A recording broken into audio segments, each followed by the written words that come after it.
1956 மதுரை மீனாட்சி அம்மன் கோவில்ல ஒரு தமிழ் மாநாடு நடக்குது. ஜூன் மாசத்துல 10 நாட்கள் நடக்குது. முதல் நாள் ராஜாஜி பேசுறாங்க, இரண்டாவது நாள் இன்னொருத்தர் பேசுறாரு, மூணாவது நாள் இன்னொருத்தர் பேசுறாரு, நான்காவது நாள் PT ராஜன் அவர்கள் பேச வேண்டும், மேடைக்கு போறார்.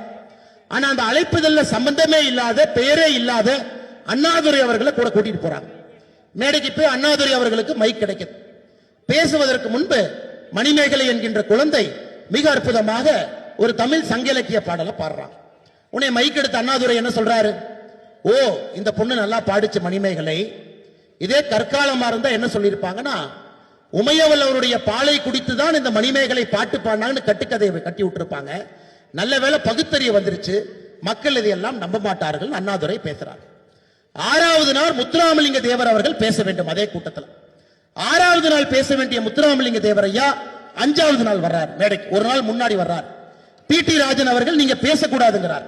இல்லை, நான் பேசுவேன், மேடை நாகரிகத்தை இன்னைக்கு நான் முறியடிக்க போறேன்னு மேடைக்கு ஏறிய 5வது நாள்ல முத்துராமலிங்க தேவர் ஐயா சொல்றாரு, சிவபுராணம் இயற்றப்பட்ட மதுரை மீனாட்சி அம்மன் கோவில் வளாகத்துல யாரு இங்க வந்து உமையவளை பற்றி தப்பாக பேசியது? எல்லாரும் பம்புறாங்க, யாருமே பேசல. PT ராஜன் அவர்களுடைய வாயிலிருந்து வார்த்தை வரல. அண்ணாதுரை அவர்களை மதுரைக்குள்ள ஒளிச்சு வச்சிருக்காங்க, வெளியே போக முடியல. முத்துராமலிங்க தேவர் ஐயா உக்கரமா